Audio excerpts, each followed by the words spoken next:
Hi, I'm Dave. Katya and I have teamed up with U.S. Captains Training to bring you a vlog about interesting people in the marine industry. On this episode, we sit down with Chris Cushman and his employee Emery. Chris owns Androscoggin Boat Works in Wayne, Maine. They specialize in restoration and repairs to Lyman wooden boats. We talk about his life growing up, how he got his business started. We also talk to Emery about how she ended up working for Chris. And then we take a walk around the shop. He shows us the projects he's been working on. After that, we go out for a cruise on his 22-foot fully restored Lyman. Well, I grew up, mostly here in Wayne, but my grandparents had a place on the coast at Tabasco, and they had an old Lyman and they had an old pram. And so when I was very small, I learned to row. And so I rode the pram all around, and the Lyman was just sort of always out of reach. So you got older? And, well, not even. The Lyman was always out of reach, because when I got old enough to, have the Lyman, it had been given to an uncle, and then the uncle used it to death and used it for lobstering. And then when I was probably 12 or something, it was behind his garage one Thanksgiving, and I said, "Oh, I want that old boat." And, "Oh, you don't want that? That's a piece of crap." And so he took it to, he was going to take it to the dump, and he gave it to a friend who actually, got a couple more years out of it. So I used to watch it, go by my grandparents' house all the time with its new green paint and such.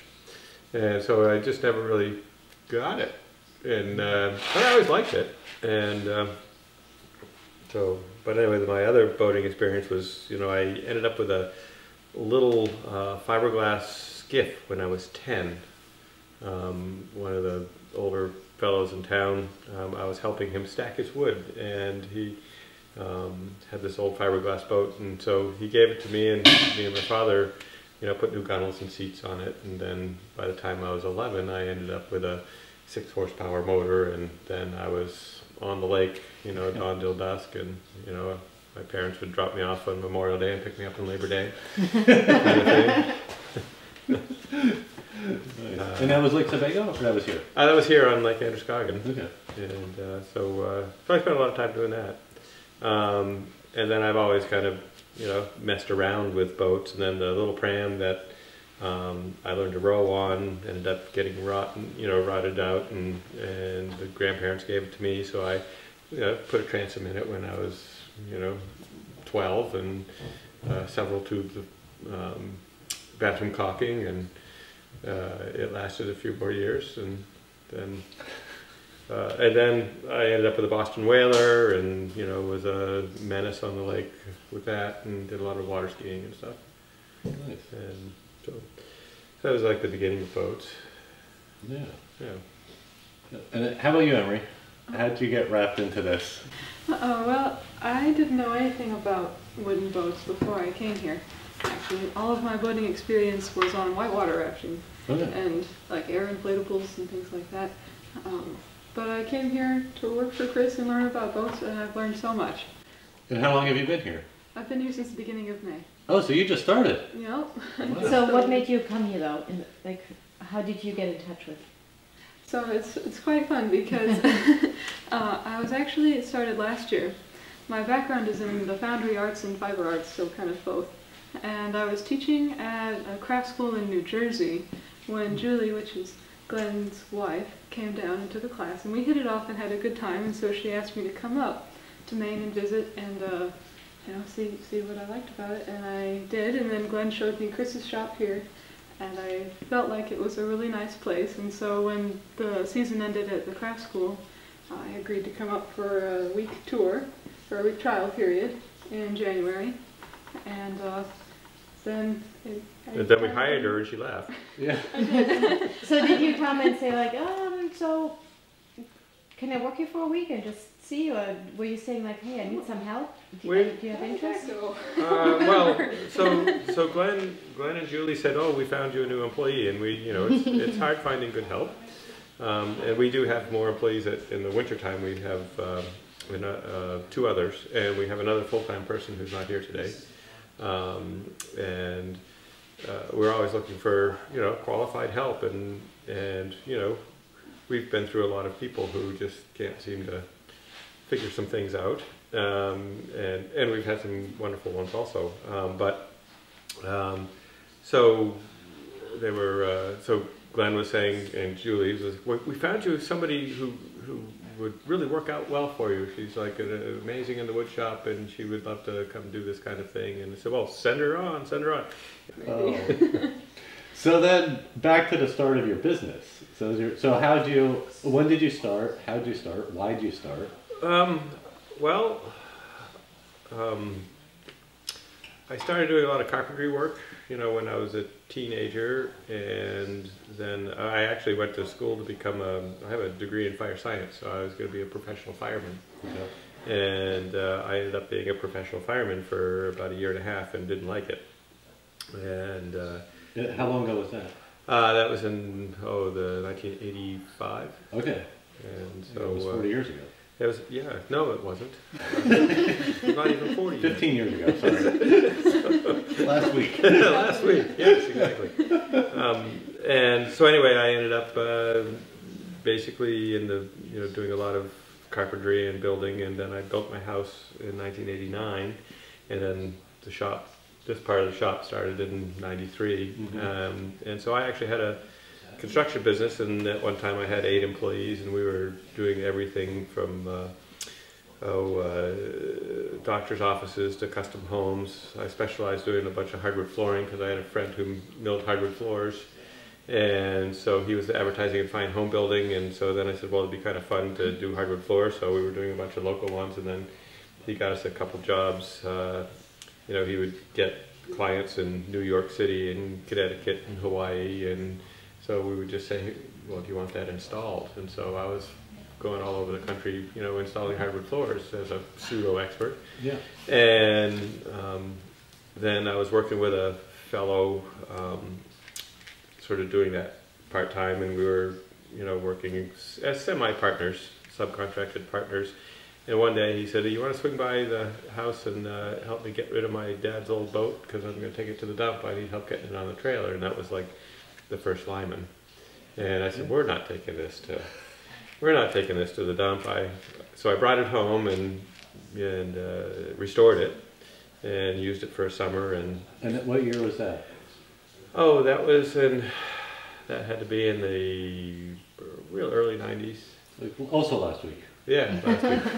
And so then with the building industry, and I had a good crew, but when it got cold they would all disappear for the winter, and I'd get a house to build or something, and then it would get to be 20 degrees out, and we would be framing the floors, and the mill up in Jay would be doing a shutdown, and they'd hire people, and they'd go, oh, I'm going to go up there, it's 80 degrees there every day, so we're going to go work there for the winter, we'll be back in the spring, and I'd be stuck.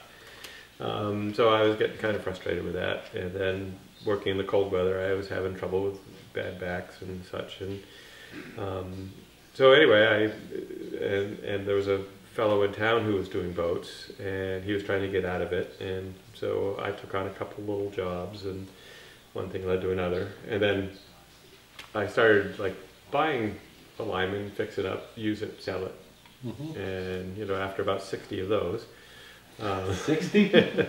Well, I guess it's over several years, but yeah. But at one point I just pulled the plug and started working on boats full time. Wow. And it turned into a real business when, because I used to do it sort of in the winters and then pick up building, and I used to plow snow too, so I could have an income when I was learning, because. And then when I decided to make it a business, I, sold, my plowing business with several trucks and stuff, and that was the seed money to, go to boat school, which was hard knocks here in the shop. Yeah. I just, take things apart and learn, and I met some people, and I knew a lot of people who did a lot of work on boats, and I decided I would try to do a better job and learn some techniques that you know, people didn't use just because they didn't know them. Where was I going with that thought? But so anyway, one thing led to another, and then I decided I didn't want any employees anymore, and my family has a greenhouse business next door, and they got a delivery one day from a fellow who worked for the landscape and greenhouse supply company. And it was a young man who was unloading some stuff in the barn over there. So, what are all these old rotten boats here? And he says, I always wanted to work on rotten boats. So he came over in this big, huge delivery truck and says, I want to work for you. And I said, no, I don't want any more employees. But anyway, he pestered me for 2 years and went and took woodworking classes. And then he showed up and said, I want to work here. I'll work here for anything. So he wanted to work on old rotten boats. Yes. That's what he said. Yeah. So he didn't know what he was going to get to. So he was my first employee, and you know, he wanted to learn, and he had some skills which we developed over the years. And then after, I don't know, 3 or 4 years, he was gonna he came to me and he said, well, you know, I gotta stop this, you know, I can't afford to do this anymore. I'm driving up from Portland every day, and you know, I just can't do it. And it ended up I didn't know that he just, you know, didn't want to do this anymore, as that's what I sort of thought. But so I had a young man in town who showed up, and he had just been traveling and living out west, and he came back and he said, hey, I'm looking for a job, and he was pretty handy, and you know, he's and so he showed up, so I hired him. And then when the fellow showed up, and I said, hey, meet your replacement, and he said, this wasn't what I wanted a pay raise, you stupid. So I ended up with a crew of 2. And so he lasted another, I don't know, year or 2 after that. And so we had a crew of 2, and then the fellow Holt, who, you know, was taking his place, lasted, you know, 16 years. Wow. And he left for a while, and then he is now back in winters. So he comes and helps out. So he's been here over 20, well, this will be his 22nd year of working here with like a 2-year hiatus. Okay. So how many employees do you have total? Well, right now it's Emery, Greg, and that's full-time, and then Holt and my brother-in-law, what we call the other Greg, comes and for the winter, for a couple months in the winter. And then we have another woman who comes when she wants to. She used to actually work for Sabre Yachts, so she helps us out if we're in dire need, or she wants to, you know, have some fun, and she'll come work with us for a bit. Yeah. And then I have a bookkeeper and a woman who used to do a lot of our varnishing and woodwork, and she now just does our billing. Cool. And so yeah, I think there's seven people on the open employee, but they're not all here all the time. Yeah. What are the qualifications? For in case I'm interviewing for the future. Okay, what's a job here? Well, just come for a week and we'll find you a place. Yeah, we always joke about, you know, hiring professional strippers. And yeah, we pay you like $2 an hour plus benefits to strip boats. And we pay you in $2 increments by putting $2 in your pocket. So you know, it's singles, all singles. Single. Well, you know, they like to, you know, $2 bills, you know, and you can still get those at the bank. Okay. But and we did have one guy who said, oh, I can't do much, but I'd be happy to strip boats. So he came and stripped boats, and you know, he was retired. He was like 66. He said, I'll just come and strip boats. It sounds like fun. And so he would come with and we'd hand him a heat gun, and you know, 6 hours a day, he'd strip boats, and he had a blast. So do you only do Lyman boats? No. Okay. We will work on anything. We've had plenty of Chris Crafts and Centuries come through. We've done like lolly tenders. We do a lot of Old Town. Anything lapstrake is, you know, we're good at and we'll take on. Plank mahogany boats we're happy to do, but we just don't do as many because we have so many Lymans in the way. Yeah. And so lab strake construction, can you explain that? Lab strakes are basically like this. They're like clapboards on a house, and they're also called clinker style. And you know, they're done several different ways, but you know, they're Lymans actually overlap. Some of the smaller boats only overlap by 5/8 of an inch. They're screwed to oak frames, steam bent oak frames on the inside, and they're screwed from the outside, and then in between each frame there's usually 3 clinch nails. Okay. And the clinch nails go in, they get driven in against the bucking iron, and they fold over and cinch tight. So they're called a clinch nail or cinch nail, depending on where you're from. And so there's no glue on the joints? Or is there glue? No glue on the joints, except Lyman started to use a product called 3M5200 in 1967 to glue their boats together. Okay. And before that, they say they used a thiocol rubber cement. It's like the rubber cement you had in, you know, grade school or kindergarten. And when we take some of these boats apart, you can see like a little film of what might have been, but it's all like turned to dust and disappeared. Yeah. And that's what they used, but mostly they were just, you know, well-fitted planks, and they swelled nice and tight and, you know, didn't leak. Okay. And then when they started using 5200, which was mostly just all underneath the waterline, those boats were bulletproof, and they're so hard to get apart. So it takes a little more effort to, you know, if you're going to plank a boat, to get the planks off. Yeah. So Lyman only used the 5200 below the waterline? Yes. Okay. And other little spots. They used to glue their windshields down with them in the 60s, and so that makes it hard to get a windshield off a deck without destroying it. Right. But, yeah, that 5200 is tough stuff. Yes, very much so. Nice. Yeah. All right. You want to take a walk around and show us? Sure. What you have going on? Yeah, I would be happy to. Yeah. If you want to be mobile, we can be mobile. So we can start with this boat. This is actually one of our personal boats, and it just got a new transom and a new aft deck. It's one that we got on accident. Somebody was trying to get rid of it, and we never really wanted a boat this big until we put it in the water and really loved it. So we just put a new transom in this and a new mahogany deck up top.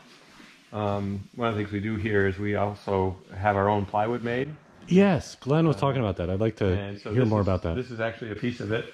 And the reason why we make our own is we've had, you know, we used to buy ribbon stripe plywood. So the Lymans came with a ribbon stripe Philippine mahogany veneer on their decks and any of the other plywood parts.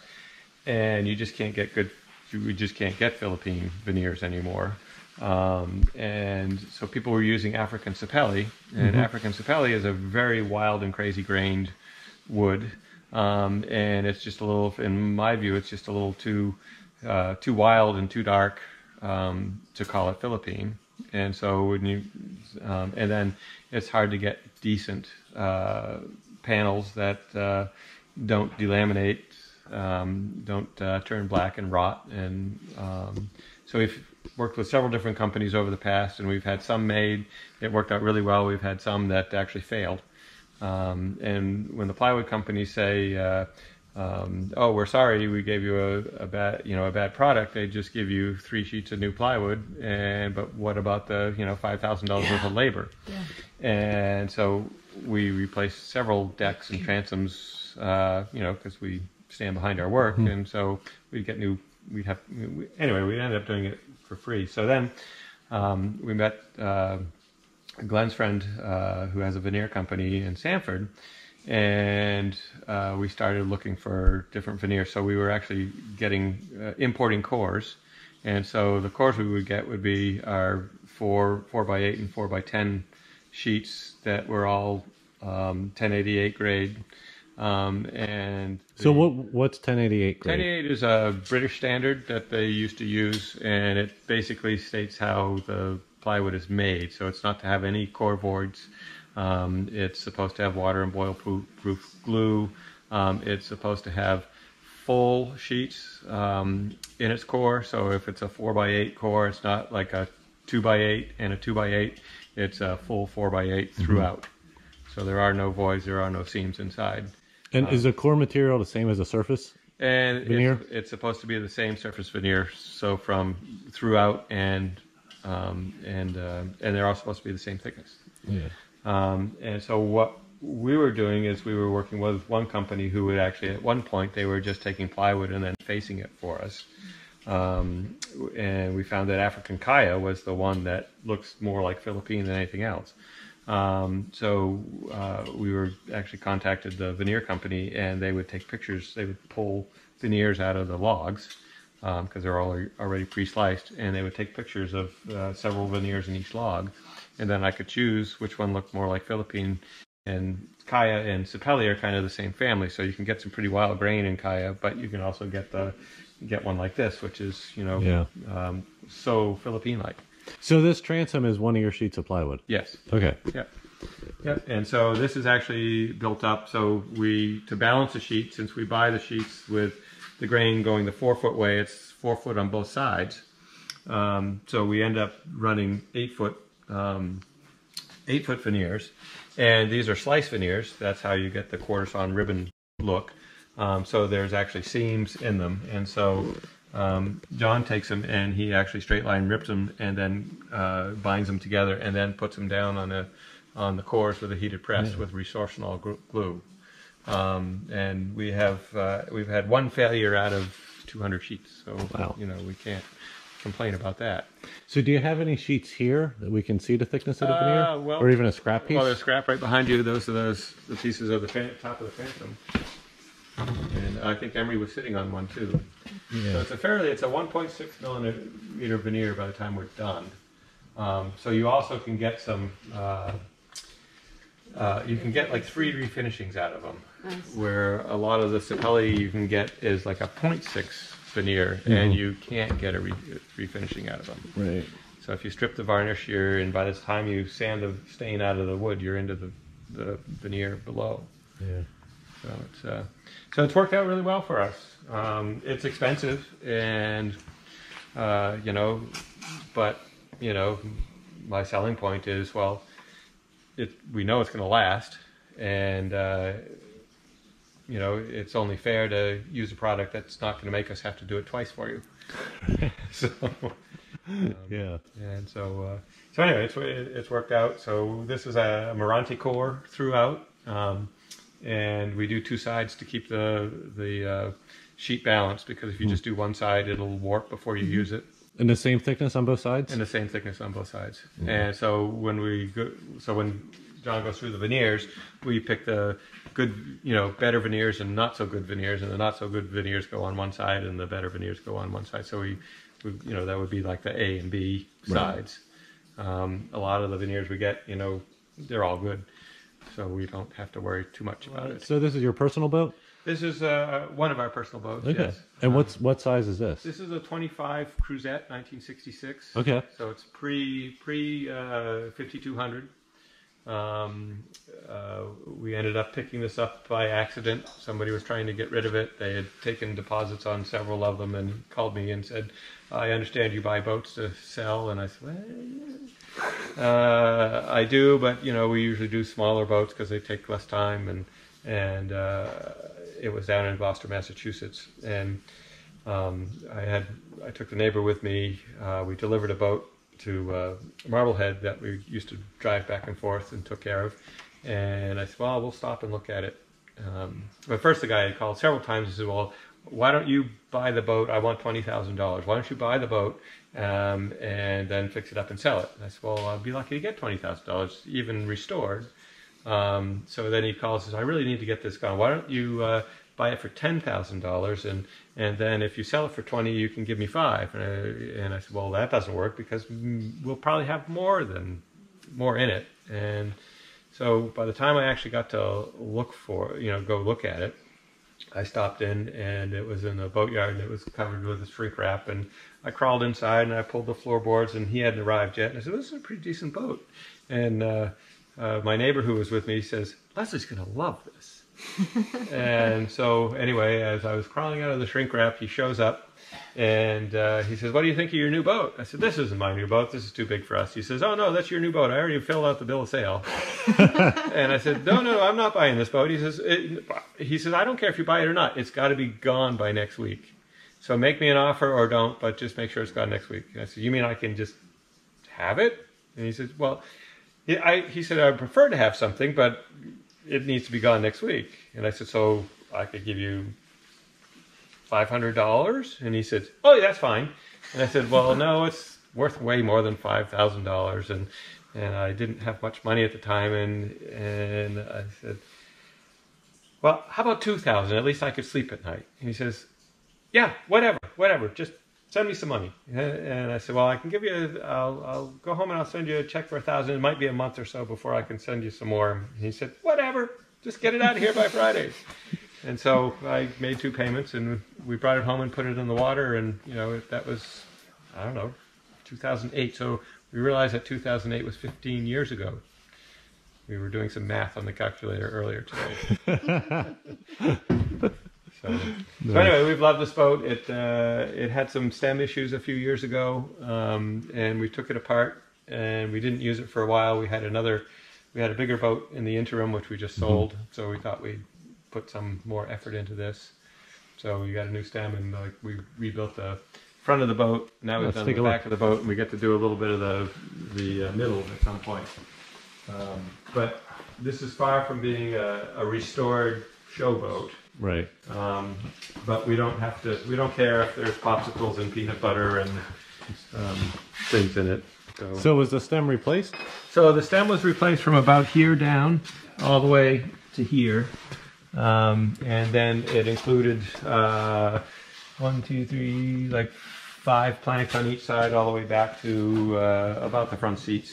Yeah. And we did all those with staggered 8-to-1 scarf joints. Mm-hmm. So if you actually go in there, you will see that you won't be able to see the repairs. So what type of wood is the stem? It's all white oak. Yeah. And then what's the planking? And the planking is all fir plywood. Okay. And how thick is that? So it's 1/2 inch on the bottom. It turns to 3/8 above the waterline.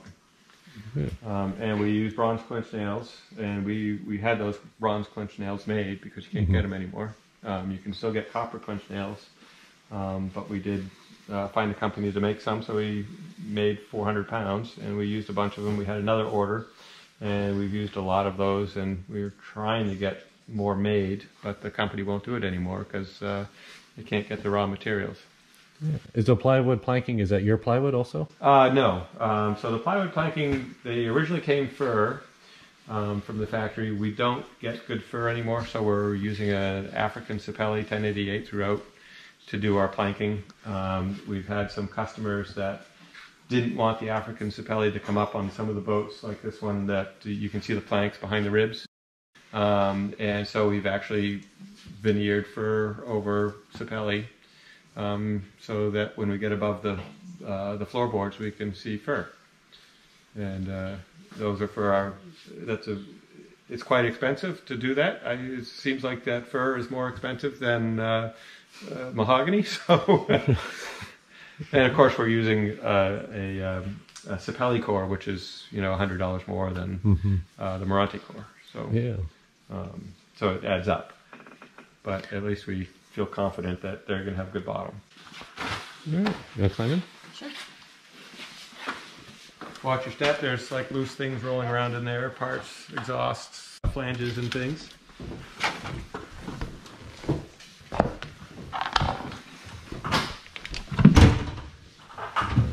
All right. So what's the engine here? So that's a 318 Chrysler. This engine was replaced in 1972. Have you had any work done to the engine? Replaced over the years the water pump, impellers. So there's a circulating pump, and then there's a seawater pump that draws in the water from the bottom of the boat, from the ocean or the lake. So I've replaced both of those and the alternator at one time, and the starter. So it's been slowly nickeling and diming us over the 15 years. Yeah. And we just had the carburetor rebuilt. So this is perfect here to explain to somebody who's not familiar with the construction end of boats. And if you just kind of want to walk through the parts here. Yeah, so these are steam bent ribs. Okay. Oak Ribs, white oak ribs, and they go to a plywood keelson with an oak on the bottom. Yep. So here's the keelson. Yep. And it's being an old saltwater boat. And then you can see the 1/2-inch planking then turns into 3/8, and you can just see the ends of the clinch nails in between the ribs. Yeah. Now, do you seal the end grain of the plywood? Yes, we do, and we basically just seal it with varnish and stuff. This one hasn't been done in a long time. Okay. So this one is in dire need of that kind of maintenance. And what's the foam on the ribs here? So this boat has paneling on the inside. Okay. So if you look just behind that seat, you can see some paneling, and so that really finishes it off. So that's why this hasn't been done, is because it's been behind paneling for the last 15 years, and it really kind of dresses up the boat quite a bit. We don't have one of these boats. We've got a couple down back that are all perfect. So the foam is just for kind of the vibration of the paneling on the ribs. Yep, it helps quiet down the boat and makes the engine noise go away and such. Yeah. And then and then your stringers here. And stringers, so those are fir, and then the the floor timbers those are oak. So anytime we do a transom, we do the rudder board, which is that board that goes across the stringers, and when those rot out and the transom's good, it's really difficult to replace. We do like a 6-inch scarf joint and then bolt it together with a rudder when we do that. But it's no fun if we have to do it for somebody.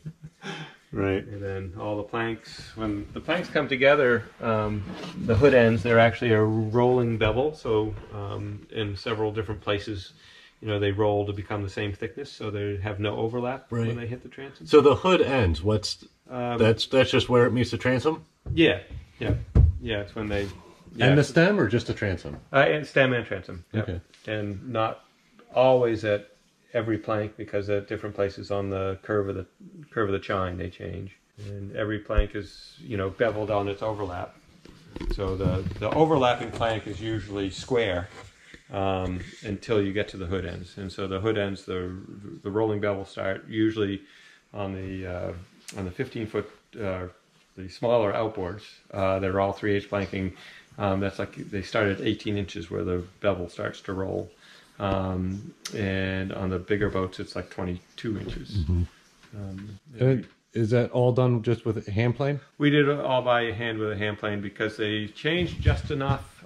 We did make a jig, and the jig works, and by the time you actually fine-tune the cut on the jig, you might as well have just done it with a hand plane, because it takes more time to set up the router and the jig than, or it's a router and actually a hand plane, or a power plane. It's noisy and stuff, and it's just as, once you get the hang of it, you can, it's quiet. It's quieter and takes just as long. Yeah. So, all right. So this is the cruisette model, which has the the dinette table, that rear seat in the back actually folds down, and and the table drops so that it becomes a sun bed. You could actually sleep there if you wanted to. Underneath the deck of this boat is actually a V-berth, and that's properly outfitted. You can sleep 2 people comfortably up there. It's very cozy. That is a 1960 17-foot outboard. I'll hold the rickety ladder. Thank you.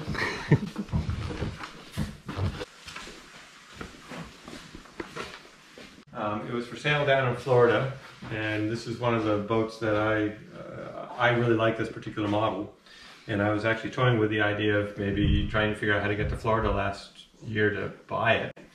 And one of our customers, who's been on the list for 2 years, calls me up and says, I want to take my 13-foot Lyman off the list and maybe put a 17-footer in its place. And I said, that's not the one from Naples, Florida, is it?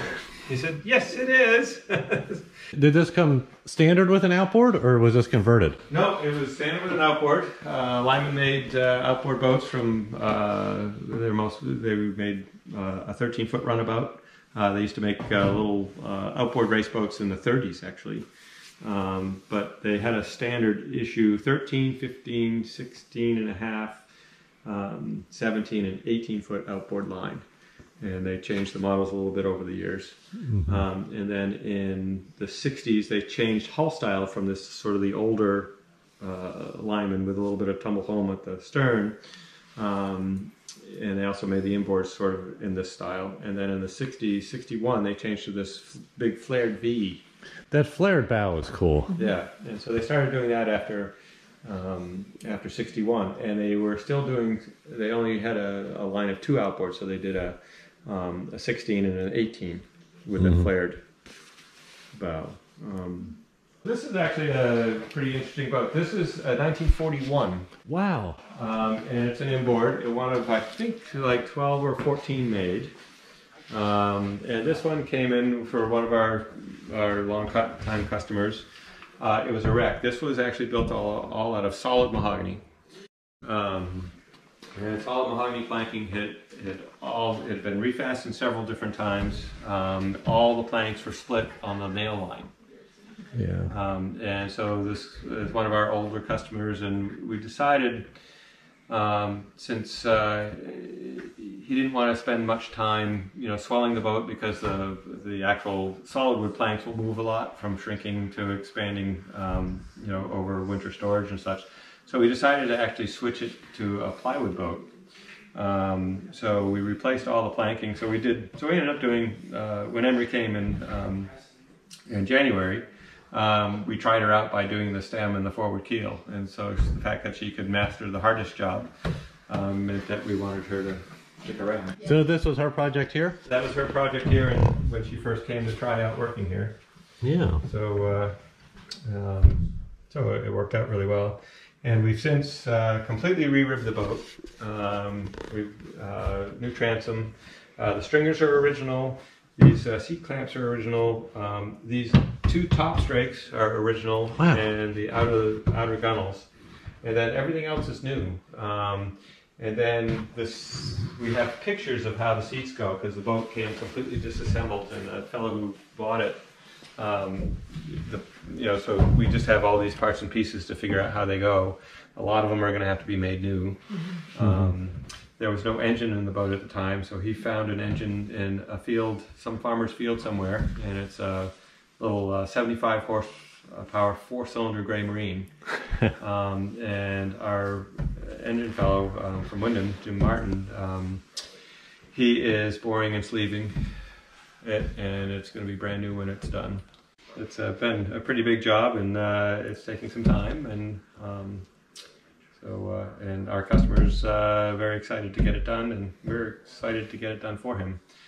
But it's turned out that it came for just 2 garboard planks, and it ended up leaving for a new boat. And so we have these old rotten pieces here. That's part of the wooden windshield, and pictures to figure out how they're supposed to really look. So we have a little bit of designing and some investigating of how things are supposed to be done. This has a mahogany plank deck on it, so the front one actually has an 1/8" plywood skin underneath, and then a caulked solid wood mahogany deck. Okay. So that'll be a fun job rather than plywood, which a lot of these boats are. And so what year did plywood come into existence for? Well, Lyman started using them. It came in, I think, mostly around the PT boat. Okay. And then Lyman was doing solid wood boats until I think 44, 45, and 46 they started like mass producing boats out of plywood. I may have the year wrong, but about that time. Yeah. At what point does this boat not become the original anymore? That's a good question. Yeah. We have the hull number, so it must be. We always say if you could keep the original hull number, then the boat should be original. But, so there it is. So there it is. I don't know if it'll show up on the camera here, but yeah, this I don't know. It's not really a reproduction, because reproduction is when I think as you go and you loft the boat and rebuild it, or build one like the one that you're trying. And this one actually was, we took planks off and then replaced them, and planks off and replaced them, and then, you know, so I don't know. It's going to be a brand new 1941. That's how I put it. Because we are saving some of it. So how do people find you who have a Lyman and want it restored, or any boat that want it restored? I think the website has done a lot, and word of mouth has done a lot, because we have boats everywhere. We have boats on Lake Tahoe. I think they stumble across the website. There's been a few articles. Main Boats, Homes and Harbors magazine did an article on us, probably 15, 16 years ago, and things got kind of busy around then. The Lyman boat owners, the New England Lyman group, you know, their clubs, you know, so we have a open house here usually every year for the New England Lyman group, and we do a talk and a show and tell and teach people how to steam bend or whatever they want. You know, we just take a pole and you want to, you know, make a windshield, you want to install molding, you want to sharpen tools, what do you want to do? And we have them up, we have lunch, they have their early meeting here, and then we do some sort of program.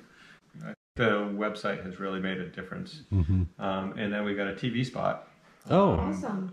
So Maiden Maine, Steve Minnick on Channel 8 came to a yacht club supper, and my brother-in-law met him. He said, "Oh, this guy should do a thing on you." And I said, "No, we don't want too much. We don't want too much advertising because we have plenty of work." And it turned out that Steve Minnick, the fellow who did the story, a very nice fellow, we had a boat there that I bought from a fellow in Portland who had to sell it, and I ended up with it, did a bunch of work to it, and it turned out that Steve and Dana used to spend all kinds of time in the boat for like 10 years, and they'd go fishing and cruising, and they were good golf buddies. And so anyway, he got inspired to come and do a little piece on us. It's on our website, the video he did, and that's been pretty good. And it's tagged to the website, so if when people search for Lyman, Androscoggin of course comes up because it's got an A at the beginning, and you know, then that, and you know, we've got some good reviews too. So. So for somebody like Emery wanting to get into this industry, what's your best recommendation? Give it a try. You know, come up with some skills first, or find someone who's you know, willing to teach. And you know, we've had several different people come. All the people who really desire to work here are the retired fellows who said, "Oh, I've been in the office, you know, the last 30 years. I want to work on boats." And they come here, and after a day of being upside down or, you know, working hard, they, "Whoa, that was fun." They don't come back. But you know, we're very inspired to have Emery here, and the fact that she's interested and she's so capable, and she's, you know, she came with a lot of skills already. So that's a plus on our side. And we have, you know, we've had good carpenters. We've had other boat builders who've worked at Lyman Morse and Sabre Yachts, you know, work here from, you know, usually they, you know, they've come and they've, you know, retired from here, you know, and we're happy to teach. I mean, we've had some people who've never used a hand plane or a screw gun to try, and, you know, most people are, you know, willing to teach. Yeah. Do you personally prefer somebody coming in more at the apprentice beginner level to teach them from the beginning? I'd like to get somebody in the middle. So somebody that has some skills that can be refined, as opposed to teaching somebody how to set the depth on a skill saw so they don't cut the middle of the table. It's nice if somebody already knows how to use a hand plane and sharpen it before they come. You know, that's kind of nice, because, you know, there's a lot of carpenters that, you know, yeah, I can build anything, and if they have a chop saw, they can build anything. But when you leave that realm of the chop saw, you know, you get somebody with a good, you know, square parallel eye, a level eye, which, you know, I can tell when something's on or off, but you got to have that with curve, and so you need to know what's fair. And if you can't see that, then that's, you know, but everybody's different. It's more about being here and having fun. The whole finish room in the other room, that's where our varnishing. Oh, we check that out. Yeah, sure. And we've had several. We've had a few. Several varnishers over the years, and now we have a fellow who retired from the paper mill who is now our guy. Uh-oh. Hey, look, there's people in here. Oh, yeah. Who do we have? This is where we hang out. Yeah. Smell the fumes, get high. Yeah, that's it. That's right. And drink a beer at the same time, and then we'll leave. Yeah, so if something needs major varnish, it comes in here unless it's too big. This one's all set up for racks for varnishing, so we can basically fill all the walls with. This is the paneling to that big boat. Okay. So that's why. Yeah. What type of varnish is your favorite? We're using Captains right now when we do some of the Pettit's high build also. Mostly it's Captains. It's good because you don't have to be a chemist to use it. You can use it right out of the can. You can get some excellent results with it. And so how many coats do you go for you're starting from bare wood? So we always go bare wood. Most of the Lymans are stained, so this is the engine box out of that 2025, and this is our plywood. And so this it gets a coat of stain. It gets 2 to 3 coats of Pettit's 2018 sealer, and then it gets a minimum of 6 coats to go away. And then we recommend that it gets like 2 coats every other year. If it's in the sun? If it's in the sun. Okay. So this one actually hasn't been done, and this is the first time in, I think, since 2015 that it was, or 2008 that it was done. So it's always been pretty well covered. Yeah. This boat just got a new transom. The customer is actually going to do most of his other finish work. So it came for a transmission swap, a new transom. We replaced with scarf joints. We did 2 planks on the inside here. New spray rails. You can see the scarf joints where you can see where our African sapelli on this side.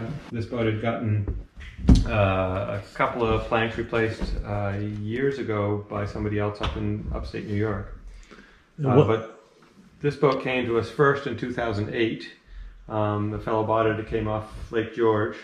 They were out in front of Robin Hood Marina on the Sheepscot River, and they hit something and they holed the boat, and they put an 18-inch gash in it, and they brought it here. We put a whole new bottom on it in 2008, and so now it's back for transom, which we didn't do back then. What ratio do you go for on your scarves? Minimum of 8 to 1. Okay. And then are these epoxy? Is the scarf epoxied? Yep, the scarf is epoxied, and we screw them together. So these little dots. So what we do is we put a block on the inside, block on the outside, screw them together to clamp them, and then where the screw holes for those screws are, we then we drill out. We do like a little countersink on the outside and a countersink on the inside, and then we put epoxy with our 406 filler, which is pretty tenacious, pretty hard. And we do like a little butterfly epoxy joint, so that helps fasten them as well. This also is getting new windshield molding, and we had the windshield molding made, and it's very difficult to do on the boat vertically, so I had to stop.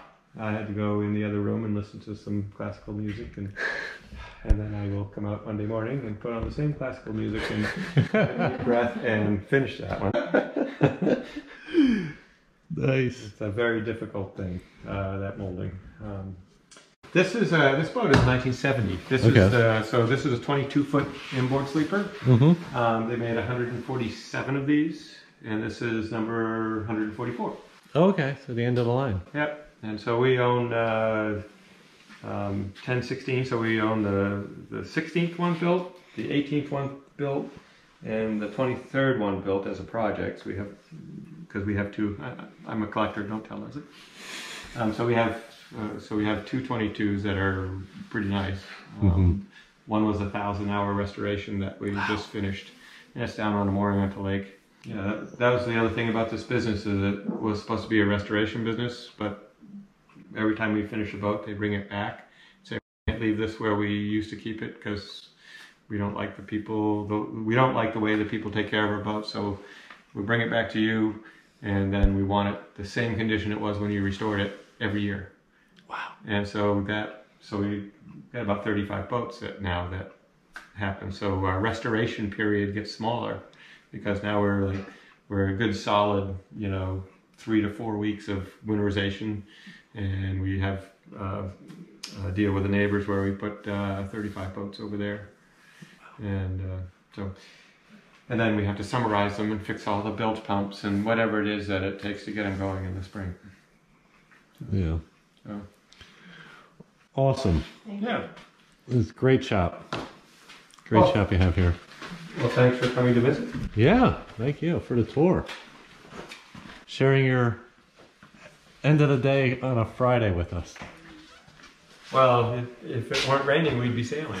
Well, we might be sailing tomorrow, so maybe we'll see you out there.